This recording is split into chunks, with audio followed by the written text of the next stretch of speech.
Welcome to the exciting universe of music theory. Are you ready to learn? Then let's begin. Today we will talk about scale 2895, Aeragyllic, which sounds like this.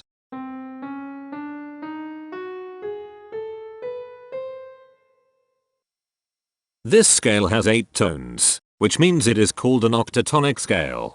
This is a bracelet notation diagram of scale 2895. The shaded circles represent tones that appear in the scale, and they are read clockwise, starting at the top.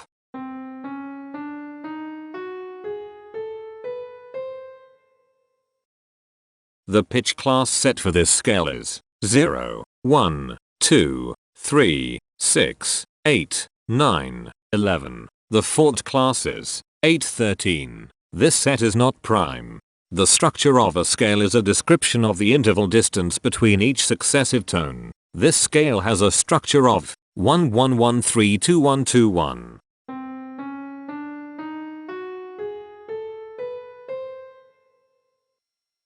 The binary representation of this scale is determined by mapping tones of the scale to binary digits. Each binary digit represents a power of 2.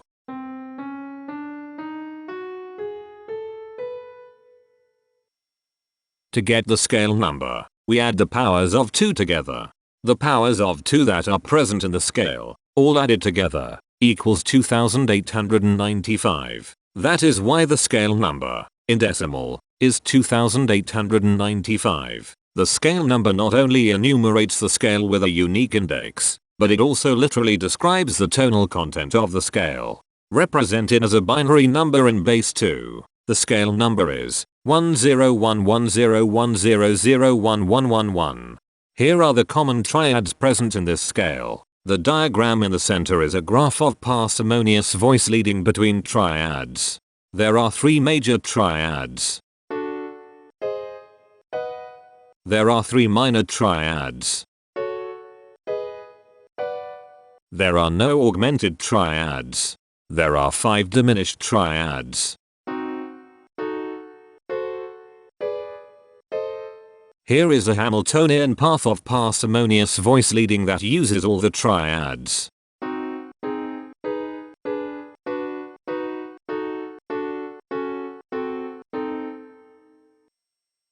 This scale has 8 modes.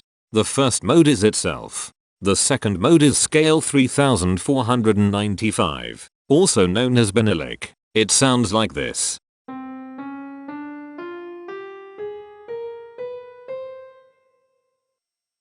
The third mode is scale 3795, also known as epithylic. It sounds like this.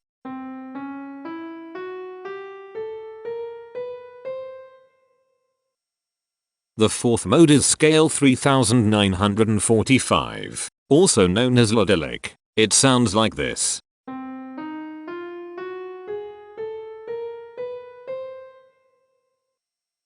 The fifth mode is scale 1005, also known as Aeragyllic. It sounds like this.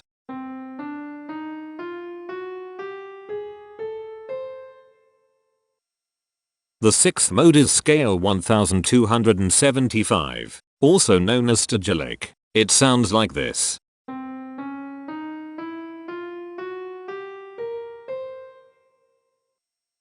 The seventh mode is scale 2685, also known as Aeragyllic. It sounds like this.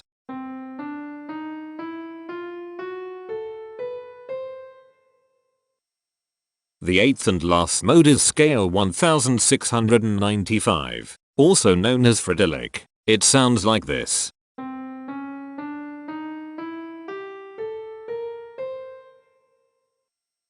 Imperfections are tones that have no tone or perfect fifth interval above them. This scale has 3 imperfections. They are at positions here, here, and here. Hemitones are instances where 2 tones in the scale are a semitone apart. This scale has 5 hemitones. They are at positions here, here, here, here, and here. Cohemitones are instances where 2 hemitones are beside each other. This scale has 3 cohemitones. They are at positions here, here, and here. The distribution spectra describes the size of each of the scale steps, which in turn describes how evenly spaced the tones are. A generic interval is how many scale steps are between one tone and another. A specific interval is how many semitones apart they are. The generic interval of one scale step comes in 3 different specific interval sizes: 1 semitone, 2 semitones, and 3 semitones. The spectrum width of this generic interval is the highest, 3, minus the lowest, 1, which equals 2. The generic interval of 2 scale steps comes in 4 different specific interval sizes: 2 semitones, 3 semitones, 4 semitones, and 5 semitones. The spectrum width of this generic interval is 3. The generic interval of 3 scale steps comes in 4 different specific interval sizes: 3 semitones, 4 semitones, 5 semitones, and 6 semitones. The spectrum width of this generic interval is 3. The generic interval of 4 scale steps comes in 5 different specific interval sizes: 4 semitones, 5 semitones, 6 semitones, 7 semitones, and 8 semitones. The spectrum width of this generic interval is 4. The generic interval of 5 scale steps comes in 4 different specific interval sizes: 6 semitones, 7 semitones, 8 semitones, and 9 semitones. The spectrum width of this generic interval is 3. The generic interval of 6 scale steps comes in 4 different specific interval sizes: 7 semitones, 8 semitones, 9 semitones, and 10 semitones. The spectrum width of this generic interval is 3. And finally, the generic interval of 7 scale steps comes in 3 different specific interval sizes: 9 semitones, 10 semitones, and 11 semitones. The spectrum width of this generic interval is 2. The spectrum variation is the sum of all the widths, divided by the number of tones. The spectrum variation of this scale is 2.5. Since the variation is greater than 0, this indicates that the scale is not perfectly even. The highest spectrum width is 4. Since this is greater than 1, we know that this scale is not maximally even. If every spectrum has exactly 2 specific intervals, we call that the Myhill property. This scale does not have the Myhill property. Since the generic interval ranges overlap, this scale is an improper scale. The interval vector of a scale is a description of what intervals exist between its tones. There are 5 intervals with the size of 1 semitone. They are here, here, here, here, and here. There are 5 intervals with the size of 2 semitones. They are here, here, here, here, and here. There are 6 intervals with the size of 3 semitones.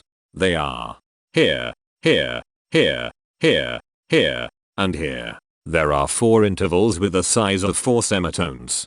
They are here, here, here, and here. There are 5 intervals with the size of 5 semitones.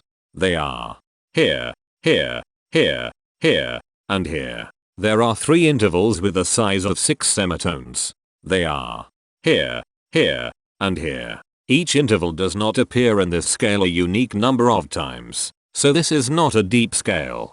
Heteromorphisms are comparisons between every interval in a set. They can be classified as contradictions, ambiguities, and differences. A contradiction exists when a small generic interval has a bigger specific size than a larger generic interval. For example, if a generic third interval has a larger size in semitones than a generic fourth interval, that is a contradiction. The number of contradictions in this scale is 36. An ambiguity exists when 2 intervals have the same specific size, but they have different generic intervals. For example, if a generic fourth and a generic third interval are the same size in semitones, that is an ambiguity. The number of ambiguities in this scale is 72.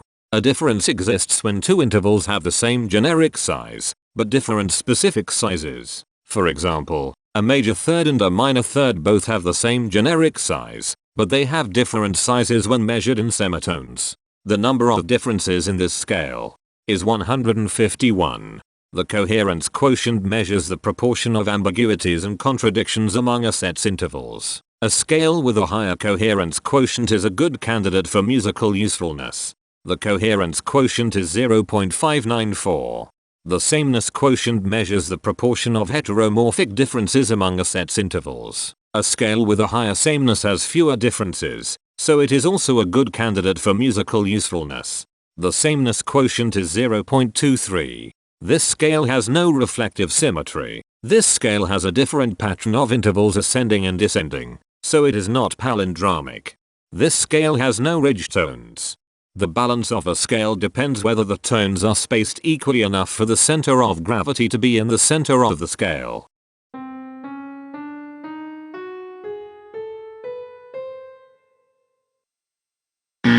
This scale is not balanced. The inverse of a scale is a mirror image. It is what you get when the sequence of intervals is reversed. The inverse of this scale is scale 3675, also known as Manilic. This scale is chiral. It cannot transform into its inverse by rotational transformation. This scale has no rotational symmetry. For even more detail about this scale, visit ianring.com/musictheory/scales/2895. If you found this video informative, please consider supporting this channel by becoming a patron. Of course, not everyone has the means to support a project like this one financially, and that's okay. But if you are able to spare just $1 a month, your help is deeply appreciated. It will not only allow others to continue enjoying this series for free, but will also go toward improving the quality and quantity of music theory resources we can provide. Go to patreon.com/musictheory and join others like yourselves who totally geek out on all this nerdy stuff. Thank you to these Patreon patrons.